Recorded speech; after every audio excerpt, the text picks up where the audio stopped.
मांगहु भूमि धेनु धन कोसा।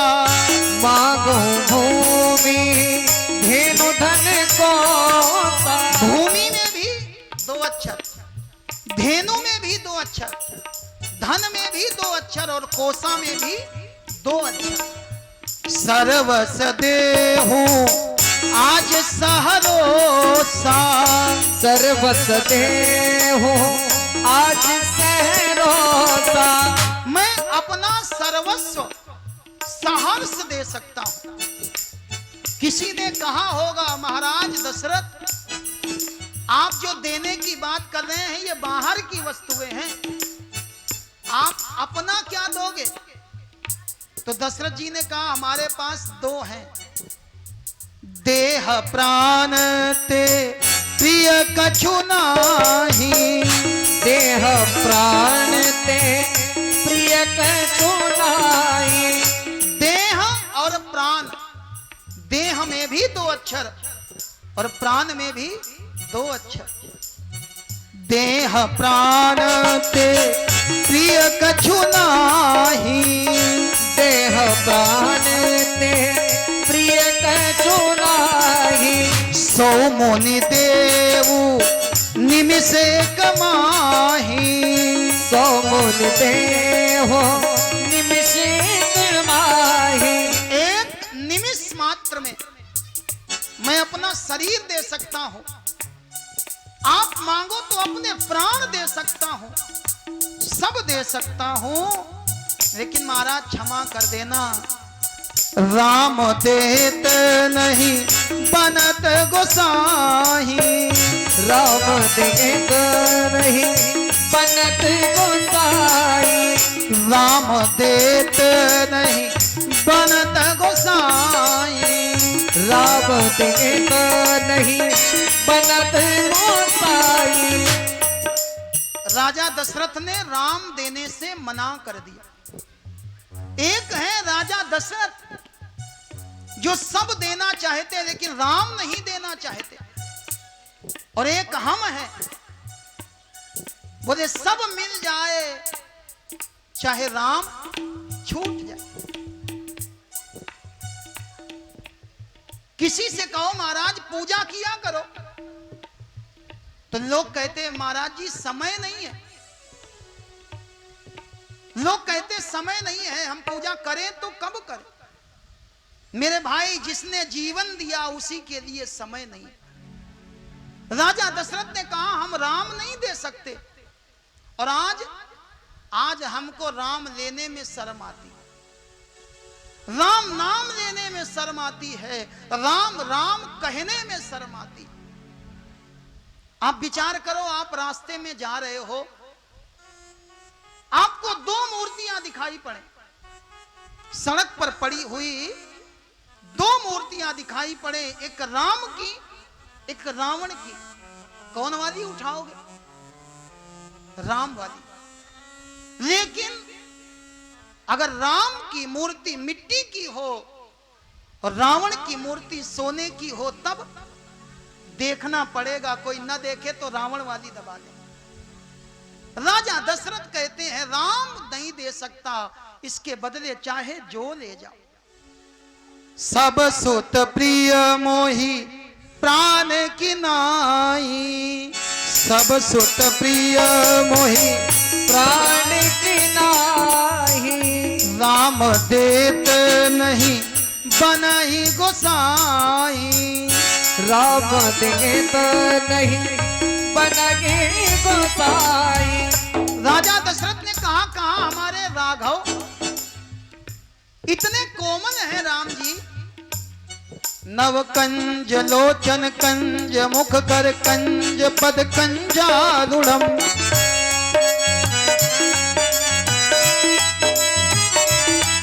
भगवान के हाथ भी कमल के समान कोमल, भगवान के चरण भी कोमल, मेरे राघव के नेत्र भी कोमल। और राक्षस बोले इतने बड़े बड़े राक्षस कहानी सिचर अति घोर कठोरा। कहानी सिचर कर घोर कठोरा। कहा सुंदर सुत परम किशोरा। कह सुंदर सुत परम किशोरा। महाराज अगर आप आदेश करो तो मैं स्वयं सेना लेकर के चलूंगा, उन राक्षसों को मार दूंगा, सब कर सकता हूं, लेकिन राम को नहीं दे सकता। वशिष्ठ जी को पता लगा कि विश्वामित्र जी आए हैं, तो वशिष्ठ जी स्वयं आ गए और वशिष्ठ जी खड़े खड़े राजा दशरथ की और विश्वामित्र की बातों को सुन रहे थे। वशिष्ठ जी कौन है? वशिष्ठ हैं गुरु। गुरु की जिम्मेदारी होती है, अगर शिष्य निर्णय ठीक न ले पाए तो फिर गुरु सही निर्णय लेने के लिए शिष्य को प्रेरित करे। विश्वामित्र को बार बार दशरथ जी मना करने लगे। वशिष्ठ ने कहा, राजन सुनो, अभी कुछ दिन पहले आप हमसे पूछ रहे थे ना राम का कल्याण कैसे होगा। अब वो समय आ गया है, आप राम को विश्वामित्र के साथ भेज दो, ये सही कह रहे हैं, इसी में राम का कल्याण है। और पूज्य गुरुदेव भगवान एक नया भाव देते हैं, कहते हैं जिस समय विश्वामित्र जी आए तो वशिष्ठ जी और दशरथ जी चर्चा कर रहे थे। ये चर्चा कर रहे थे कि हमारे राम का यज्ञोपवीत तो हो गया, अब हमारे राम का विवाह होना है, और विवाह होने के लिए राम के जैसी रूपवती कोई कन्या प्राप्त हो। ये विचार कर रहे थे कि राम का विवाह कैसे हो, राम की बहू कैसे आए, किस राजा की बेटी से हम अपने राम का विवाह करें। उसी समय विश्वामित्र जी आ गए थे। ये बात अधूरी रह गई थी।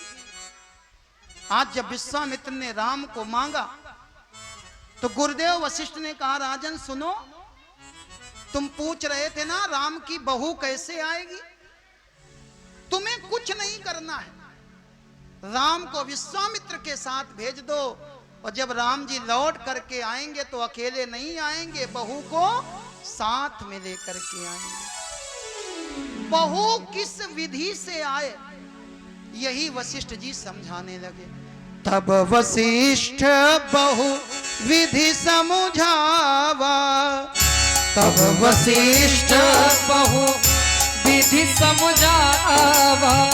नृप संदेह नास कह पावा, नृप संदेह नास तब आवा।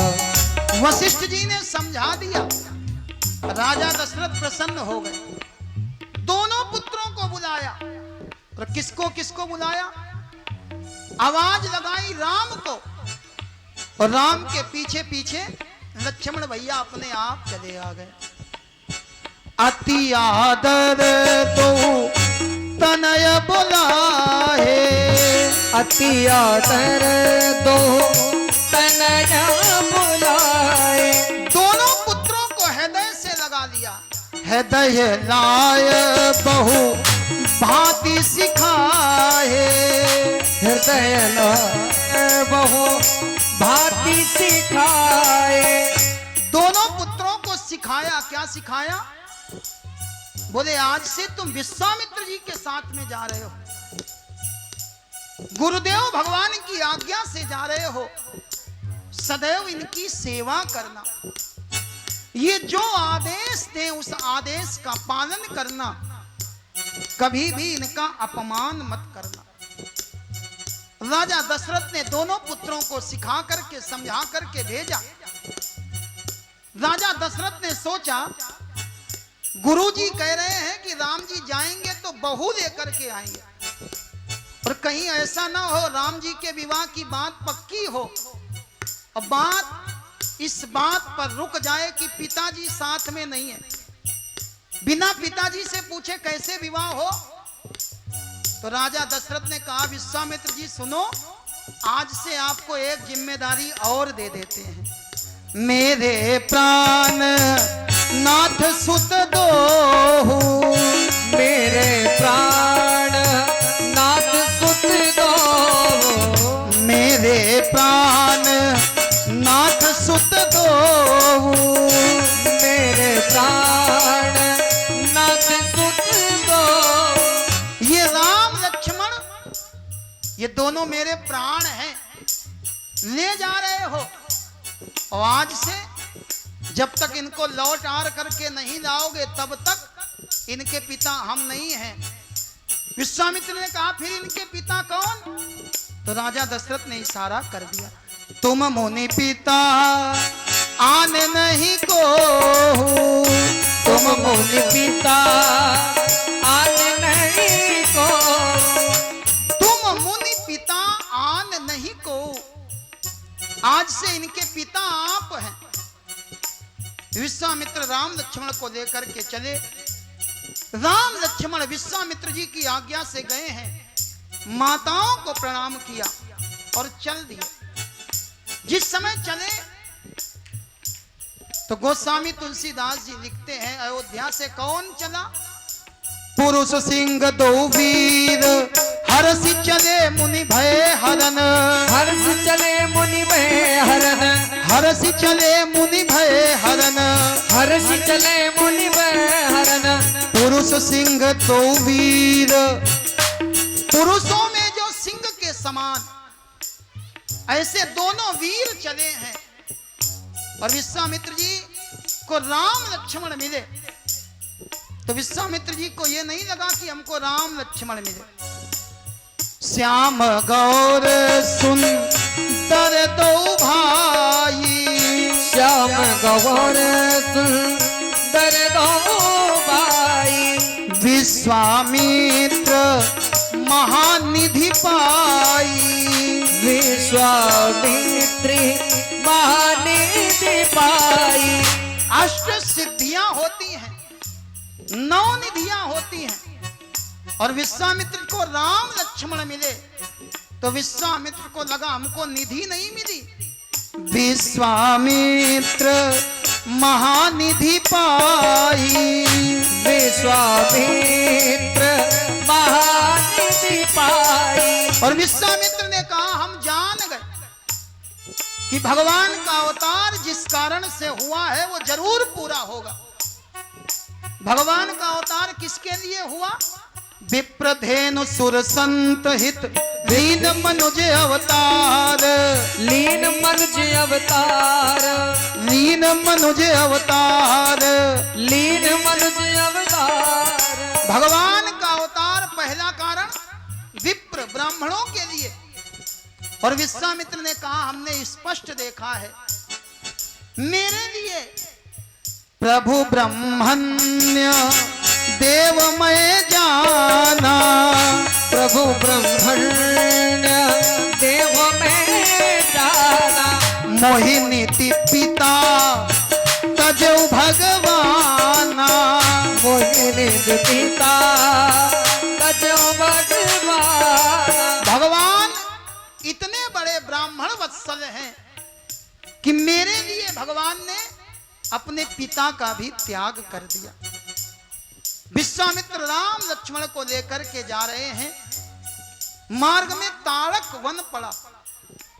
ये वही ताड़क वन है जिस वन में 10,000 हाथियों का बल रखने वाली ताड़का नाम की राक्षसी रहती है।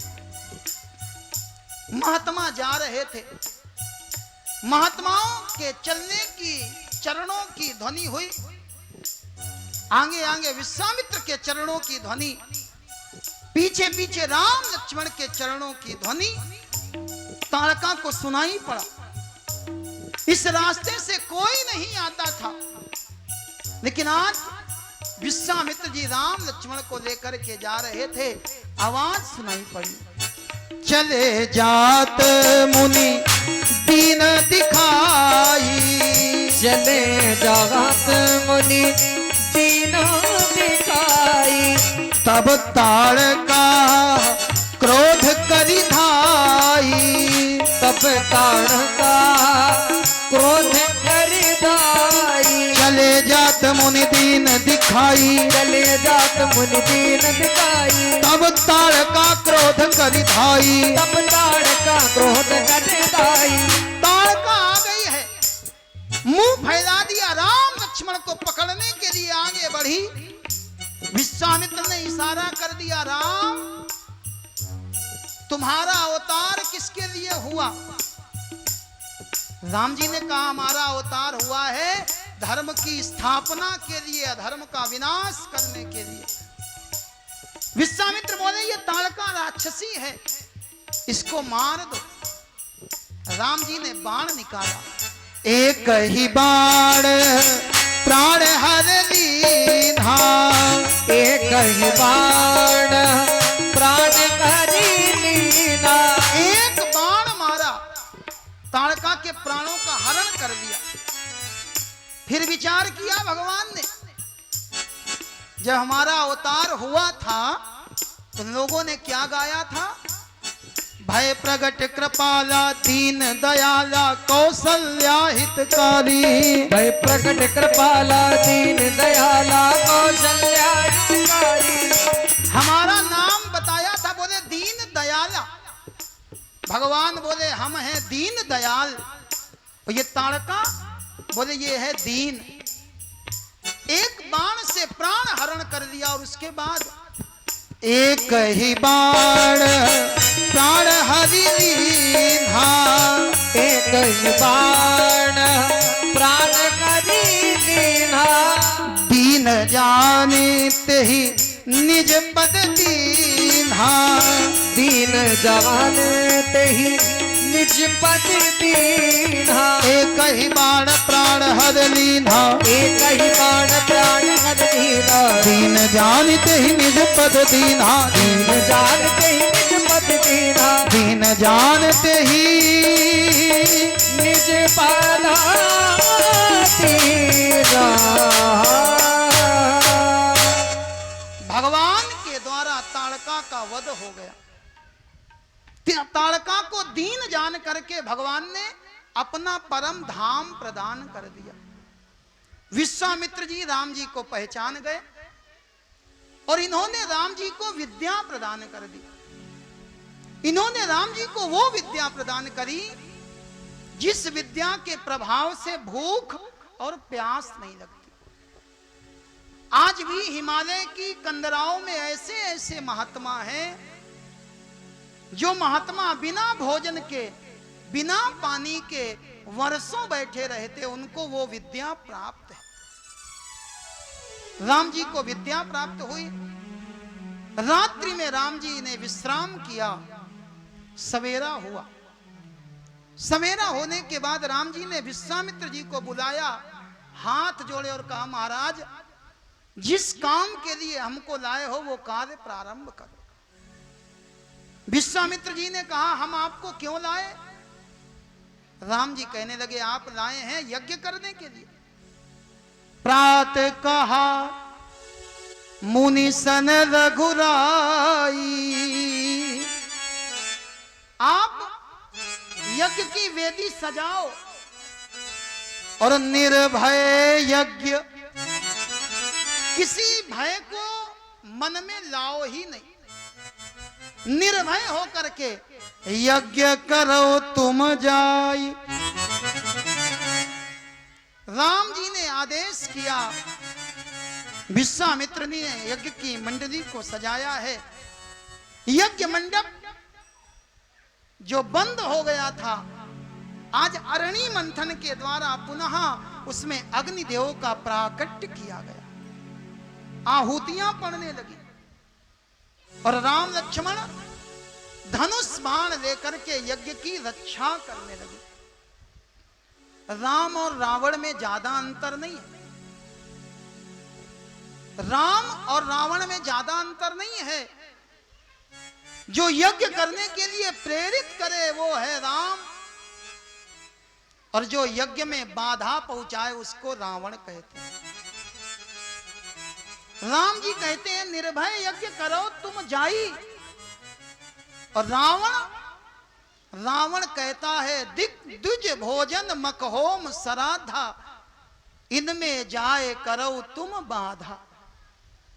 राम कौन? जो यज्ञ करने के लिए प्रेरित करे। आपके जीवन में कोई भी व्यक्ति अगर आपको सत्कर्म करने के लिए प्रेरित करे तो समझ जाना उसके अंदर राम का अंश आ गया है। और अगर आपके जीवन में कोई व्यक्ति आपको पाप करने के लिए प्रेरित करे तो समझ जाना उसके अंदर रावण का अंश बैठा हुआ।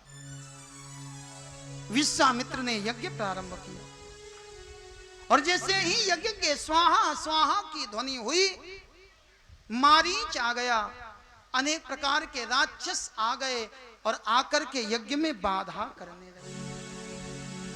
राम जी ने मारीच को एक बाण मारा और ये बाण कैसा था? बोले ये बिना नोक वाला बाण था। बिनु फर बाण राम तेहि मारा, सत जोजन गा सागर पारा। और ये मारीच 100 योजन दूर समुद्र को पार करके लंका में जाकर के गिरा। जितने राक्षस आए लक्ष्मण भैया ने सबको मार दिया। यज्ञ हो रहा था, विश्वामित्र का यज्ञ पूरा हो गया। विश्वामित्र ने कहा राम, एक यज्ञ पूरा हो गया, एक यज्ञ और पूरा होना। राम जी ने कहा गुरुजी अब कौन वाला यज्ञ होना है? विश्वामित्र ने कहा राजा जनक एक यज्ञ कर रहे हैं और इस यज्ञ का नाम है धनुष यज्ञ। आप चलो और चल करके इस यज्ञ को भी पूर्णता प्रदान करो। राम जी ने पूछा धनुष यज्ञ? गुरुजी ने कहा हाँ।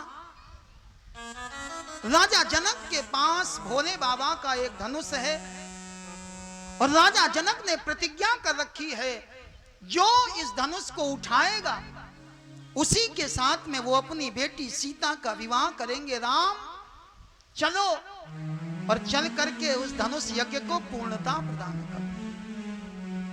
राम जी खड़े हुए और राम जी चल दिए। धनुष यज्ञ सुनी रघुकुल नाथा। और जब चले तो इनके हृदय में हर्ष हो गया। हर्षी चले मुनिवर के साथ। और सगुन अपसगुन जो लोग मानते हैं तो उनके लिए एक नियम है, किसी कार्य को करने के लिए आप आगे बढ़ो और आपके हृदय में हर्ष हो तो समझ जाना आपका काम जरूर पूरा होगा। और किसी काम को करने के लिए आप आगे बढ़ो, आपके मन में उत्साह ना हो तो समझ जाना ये काम कभी पूरा होने वाला नहीं है। विश्वामित्र जी के साथ में राम और लक्ष्मण दोनों चल देते हैं। मार्ग में जा रहे थे, एक आश्रम दिखाई पड़ा। आश्रम कुटिया तो बनी हुई है लेकिन इस कुटिया में कोई रहने वाला नहीं। पेड़ तो हैं लेकिन पेड़ पर पत्तियां नहीं है। इन पेड़ों पर कोई भी पक्षी अपना बसेरा नहीं करता। चारों ओर निर्जन वन को देखा और उस वन के बीच में एक आश्रम को देखा तो मेरे राघव ने पास में जाकर के और निरीक्षण किया तो वहां पर इनको एक पत्थर की मूर्ति दिखाई पड़ी। राम जी ने गुरुदेव भगवान से पूछा मुनि शिला प्रभु देखी। उस शिला को देख करके, पत्थर को देख करके पूछ लिया ये है कौन? तब विश्वामित्र ने सकल कथा मुनि कहा विशेखी। विश्वामित्र जी ने पूरी कथा सुना दी। किसी ने प्रश्न कर दिया बाबा लगता है आपसे लिखने में कुछ गलती हो गई। पूछा मुनि शिला प्रभु देखी लिखना चाहिए था कि सकल व्यथा मुनि कहा विषेखी। क्यों? क्योंकि कथा केवल भगवान की होती है और जीव की तो केवल और केवल व्यथा होती है। लेकिन आप कहते हो सकल कथा मुनि कहा विषेखी। गोस्वामी तुलसीदास जी ने उत्तर दिया, भैया जिसकी व्यथा मेरे राघव स्वयं पूछें, फिर उसकी व्यथा भी किसी कथा से कम नहीं होती है। और आज सारी की सारी कथा सुना दी। क्या सुनाया? बोले महाराज इसका नाम है अहिल्या, इसके पति का नाम था गौतम। भगवान ने पूछा श्राप किसने दिया? विश्वामित्र ने कहा इसको इसके पति ने ही श्राप दे दिया। गौतम नारी श्राप बस उपल देह धरि धीर। राम जी ने कहा इसका उद्धार कैसे होगा?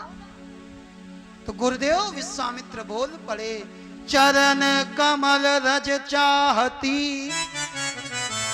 ये आपके चरण कमलों की धूल चाहती है। कृपा करहु रघुवीर, राम जी इसके ऊपर कृपा करो।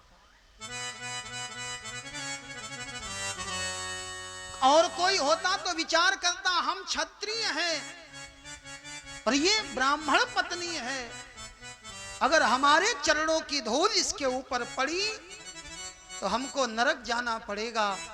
लेकिन मेरे राघव इतने उदार हैं, राम जी ने सोचा अपनी चिंता बाद में करेंगे, पहले इसका उद्धार कर दें। और राम जी ने अपने चरणों की धूल प्रदान करी। और जैसे ही राम के चरणों की धूल उस पत्थर पर पड़ी, पर सत पद पावन शोक न सावन, प्रगट भई तप पुंज सही। अहिल्या साक्षात नारी के रूप में प्रकट हो गई, हाथ जोड़ करके अति प्रेम अधीरा पुलक शरीरा। प्रेम के कारण एक एक रोया रोमांचित हो उठा, आंखों से आंसू बह रहे हैं लेकिन मुख से वाणी नहीं निकल रही। राम जी के चरणों को पकड़ लिया और मानो दोनों नेत्रों के अश्रुओं की धारा से मेरे राघव के चरण धोए। बहुत देर के बाद हृदय को संतोष हुआ, हाथ जोड़ करके खड़ी हुई और कहने लगी, प्रभु मैं नारी पावन, एक तो मैं नारी और उसके बाद भी अपावन, प्रभु जग पावन, और आप संसार का पालन करने वाले, संसार को पवित्र करने वाले, मैं आपकी शरण में हूं। गौतम की पत्नी अहिल्या ने कहा, महाराज जिस समय हमको हमारे पति ने श्राप दिया था, एक क्षण के लिए हमको लगा था कि हमारे पति ने ठीक नहीं किया। कम से कम हमारे पति को पूरी घटना का विश्लेषण तो करना चाहिए था, कम से कम हमारे पति को देखना तो चाहिए गलती किसकी। अहिल्या कहती, एक क्षण के लिए मुझे लगा था कि मेरे पति ने ठीक नहीं किया, लेकिन महाराज आज आपका दर्शन हो गया ना, तो आज लगता है मेरे पति ने हमें श्राप नहीं दिया। मुनि श्राप जो दीन्हा अति भल कीन्हा, मुनि ने जो श्राप दिया उस श्राप में भी उन्होंने हमारा भला कर दिया। परम अनुग्रह मैं माना। अहिल्या ने भगवान की प्रार्थना करी, भगवान ने इसको आशीर्वाद दिया। एही भांति सिधारी गौतम नारी, बार बार हरि चरण परी। बार बार भगवान के चरणों को स्पर्श किया और भगवान ने पूछा, कहां जाओगी? तो इसने कहा हम अपने उन्हीं पति देव